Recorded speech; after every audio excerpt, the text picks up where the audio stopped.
You're losing your audience with messaging that's too predictable. But that's okay. In this video, I'm going to give you 4 tips to use the trait of unexpectedness to get at your audience to pay attention. On average, people pay attention for just 45 seconds. It's scarce. So how do you draw people in? How do you get an audience to look at your message? In the book, Made to Stick, Chip and Dan Heath share the trait of unexpectedness. They talk about breaking patterns. And one of the best illustrations for this is for the Enclave minivan. It looks like a traditional car commercial. You see this family getting into this minivan. It's got features that are highlighted like heated and cooling cup holders, a navigation system, a beautiful sunroof. And the family's driving along, you see this little boy looking out the window, and then bam, a car blindsides them. There is no Enclave minivan. This was an ad created by the Ad Council to promote buckling your seatbelt. And it worked. A lot of people paid attention. So let's take a look at 4 ways that you can get people's attention through the trait of unexpectedness. And starting off with number 1, breaking patterns. Now, breaking a pattern is the easiest way to get people hooked into your content. One way you can do this is by presenting a problem first. So for example, if you're a CEO and you're trying to get your audience's attention on a presentation, you might say something like, "Yesterday, we lost 5,000 customers." Another way you could do this is through some unconventional email subject lines or headlines. Let's say you're writing an email, it's very instructional, it's very long. Your subject line could be something like, "This is an email that could have been a 2-hour meeting." All right, so number 2 is creating curiosity gaps. Curiosity is the gap between what you know and what you'd like to know. And Robert Cialdini discovered this. He was a professor at the Arizona State University. But he had to present information to his students in a way to get them to pay attention. So he started looking into science journals because science journals are boring, right? So how do they get their readers to pay attention?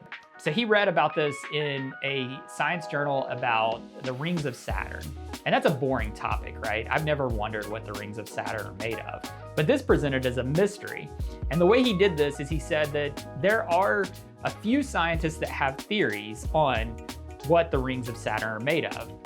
Through this article, we're going to find out which evidence is correct and solve that mystery. When he read that, he discovered that storytelling and creating those gaps of curiosity can really draw your audience in with an element of unexpectedness.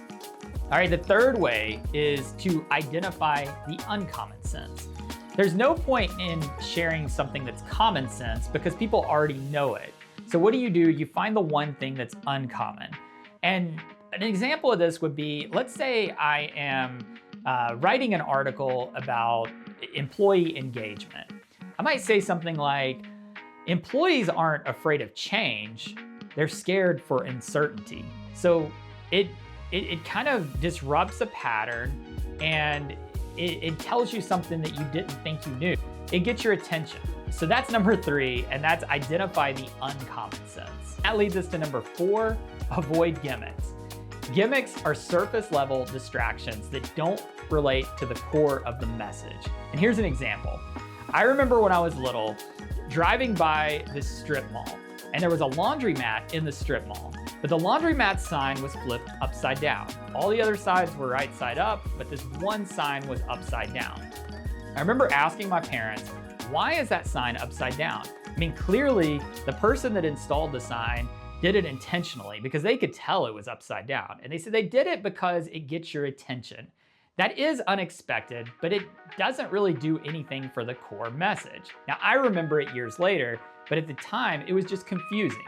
And that's what a gimmick does. It just confuses people. So by all means, if you're going to do something unexpected, avoid gimmicks at all costs. All right, so those are 4 steps to making your messaging more unexpected so that you can get people to pay attention. Now, I'd like to hear from you. What are some things that you've seen done that are unexpected to get messages across? Is it a CEO for a shoe company that comes out on stage barefoot? I don't know, you tell me. What have you just seen that disrupts patterns, creates curiosity gaps, and uses uncommon sense? share it in the comments below. I hope you've enjoyed this. This is your communication space.